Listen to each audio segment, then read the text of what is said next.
벌써 1년이 됐습니다. 지난 12월 3일에 우리 국민들이 피로서 쟁취해왔던 민주주의 그리고 헌법 질서가 중대한 위기를 맞이했습니다.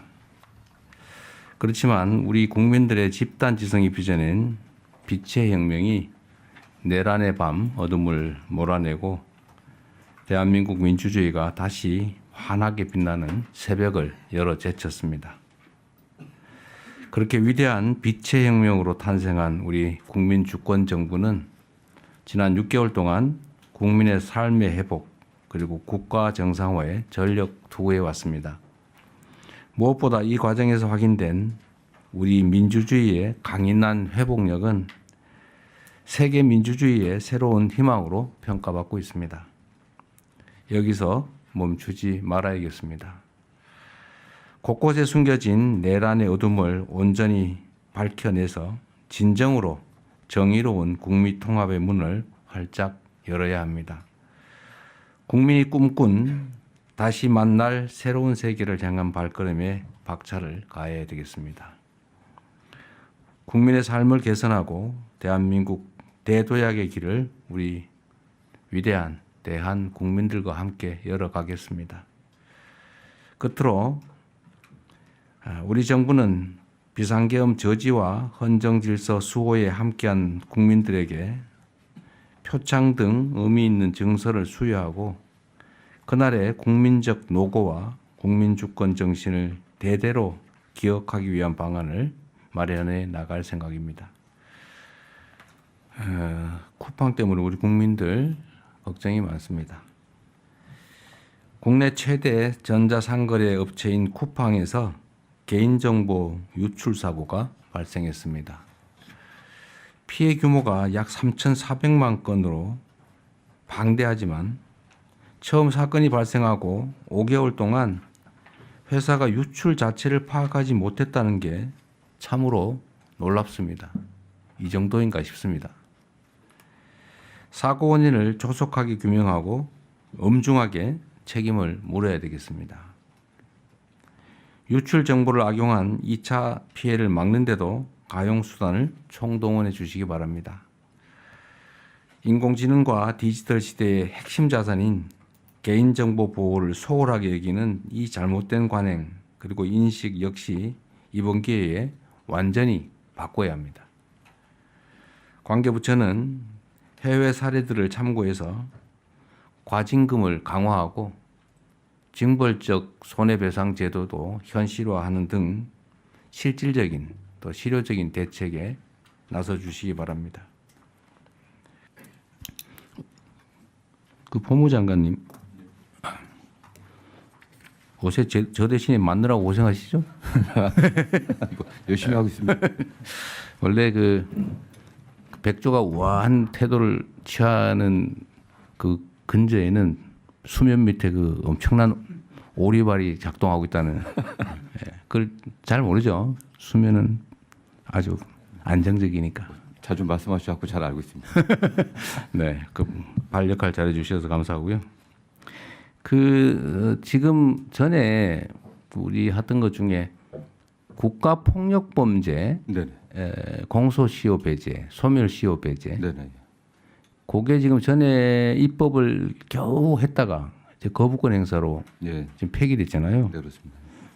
그저 재입법하고 하려고 지금 하고 있는데 혹시 진행 경과 어떻게 되는지. 지금 법안 하나 다시 제출된 걸로 알고 있는데 지금 법사위에 계류 중인 걸로 좀 법사위에서요. 상황을 제가 좀 다시 파악 좀 해봐야 될 것 같습니다. 네. 그것도 속도를 좀 내야 될 것 같아요. 예, 저희도 뭐 원칙적으로 국가폭력의 공소시효는 배제돼야 된다고 생각을 하고 있고요. 네. 적극 지원하도록 하겠습니다. 다만 민사소송에서는 국가 과거사 사건 관련해갖고 국가배상 청구에 있어서는 국가의 소멸시효 주장 권리남용이다라고 하는 입장에서 저희들이 하고 있습니다. 그러니까 이게 이제 개인 책임의 문제도 있는데요. 국가의 배상도 시효를 주장하는 거는 그건 부도덕하다라고 법원 판례도 나오긴 하지만 지금 중요한 거는 이제 중대한 특히 중대보다 고의 예를 들면 고문을 해서 누굴 죽인다든지 그렇습니다. 네. 뭐 사건 조작을 해서 멀쩡한 사람을 감옥을 보낸다든지 또는 이 군사 쿠데타 이렇게 해가지고 이렇게 나라를 뒤집어 놓는다든지 하여튼 이런 국민이 맡긴 국가 폭력, 국가 권력으로 개인의 인권을 침해하거나 하는 것들에 대해서는 하여튼 나치 전범 처리하듯이 예. 영원히 살아있는 한 형사처벌하고 상속 재산이 있는 범위 내에서는 상속인들까지도 끝까지 책임지게 네네.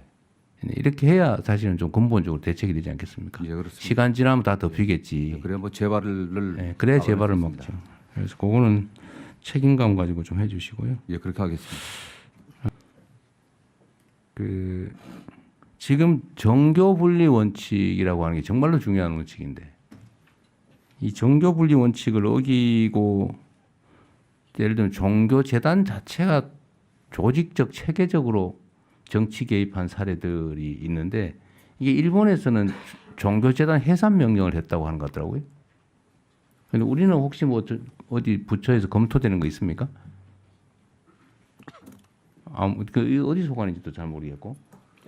법제처에서 한번 검토하도록 하겠습니다. 아직까지는 검토된 바는 없는 것으로 알고 있습니다. 하여튼 이게 그 종교와 정치를 구분하는 거는 정말로 중요한 헌법적 결단이잖아요. 헌법에 있잖아요, 이게 지금. 정교 분리 원칙은. 근데 이게 헌법 위반 행위인데 이걸 방치하면 헌정 질서가 파괴될 뿐만 아니라 이게 종교 전쟁 비슷하게 될 수도 있어요. 그래서 이거는 매우 심각한 상황이라 하여튼 일본에서는 해산 재단 법인 해산 명령을 했다는 것 같아요. 그것도 한번 검토해 보시고 법제처가 검토해 보시고 실행 프로그램도 그런 거 나오면 그럼 그건 법제처가 좀 주관을 해가지고 어느 부처가 담당하는 건지 뭔 일이 필요한지를 그럼 별도로 나중에 국무회의 보고를 한번 해주십시오. 요즘 이 혐오, 가짜 정보 이거 너무 심한 것 같아요. 이게 나라가 이러다가 금이 갈 것 같습니다. 뭐 물론 아직까지는 우리 국민들의 현명함 때문에 잘 견뎌내고 있지만 이게 지금 우리가 상식적으로 보면 도저히 말이 안 되는 가짜 뉴스, 가짜 정보, 허위 정보 이런 걸로 편을 지어 공격하고 조직하고 이런 사례가 너무 많은 것 같아요. 근데 이 가짜 정보나 이거에 대해서 좀 체계적 대응이 필요하지 않을까 싶습니다. 그냥 우리가 이거 문제가 있다 이런 정도만 생각하고 또 이런 것조차도 무슨 표현의 자유니 이래 가지고 그 좀 제재 단속하면 문제 제기되는 경우가 꽤 많은데 표현의 자유는 허위 가짜 정보까지 보호하는 건 아니죠. 특히 그 댓글이니 뭐 어디 요새는 보니까 대통령 이름으로 사기도 대통령이 그걸 했다고 그래서 나도 모르는 문서들이 막 돌아다닌다 그래요? 대통령 문서가? 이건 아주 일부에 불과하고 이 가짜 뉴스, 가짜 댓글 그것도 조직적 체계적으로 하고 있는 거 이걸 우리가 너무 방치하는 거 아닌가 싶습니다. 그러니까 할 수 있는 방법 일단 조사나 아니면 포털에도 보면 이거 하는 사람이 몇이서 하거든요. 예를 들면 국민의 여론이라고 하는 게 이렇게 그 주권자 개개인의 의견들이 모여서 합당하게 전체 여론을 구성해야 되는데 극소수가 다수인 척 가장을 해가지고 이 조작을 하잖아요. 이건 민주 질서를 파괴하는 얘기죠. 그래서 이 문제에 대해서는 좀 이것도 한 부처가 해결할 수 있는 일은 아닌 것 같아요. 제일 중요한 건 행안부 같아요. 네. 경찰이 검찰, 고요. 저기 법무부, 행안부. 또 그다음에 정보통신. 정보통신부. 그다음에 또 어디 있을까요?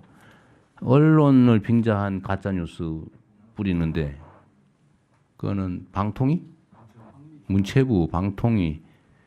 근데 생각나는 대로 좀 묶어가지고 요 가짜 뉴스 대책은 전 정부 차원에서 한번 정리를 한번 해보시면 어떨까 싶습니다. 예, 정보통신부 그것도 해당이 돼 있고 그죠? 과기정통부. 저희가 모여서 한번 그거를 그러면 하고, 총리께서 예, 그렇게 하겠습니다. 별도 회의를 한번 해주세요. 네, 그렇게 관계된 데 다 뽑아가지고 별도 회의를 하고 어떻게 다뤄갈 건지 한번 정리해서 보고 네. 진행하겠습니다. 그러시죠. 하여튼 이게 우리 사회를 완전히 좀 먹고 있는 것 같아요. 바닥에서부터 서서히. 오늘 어떻게 그럼 아침에 근데 기사도 하나 봤는데 어떤 분이 논설위원인가 쓰셨는데 지하철 타고 지나가다 보니까 뭐라고 하는데 좀 당황스러웠다고. 중국 어쩌고저쩌고 하면서 무슨 부정선거 이러고. 전에는 몰래 썼잖아요. 그 말도 안 되는 소리니까. 요새는 길바닥에서 그게 지나가는 사람 붙잡고 떠든다고 하더라고요. 그 마치 대세가 된 것처럼. 중국하고 부정선거하고 대한민국 선거 뭔 상관이 있어요? 그럼 뭐든지 그냥 그렇게 갖다 붙여. 근데 이게 제가 웃긴 하지만 한심한 것도 있지만 기가 차서 웃는 거예요. 이게 상당히 새해를 만들어가지고 마치 일부 진실처럼 그러던데. 그것도 잘 챙겨주십시오. 그것도 좀 속도를 좀 내주시고요.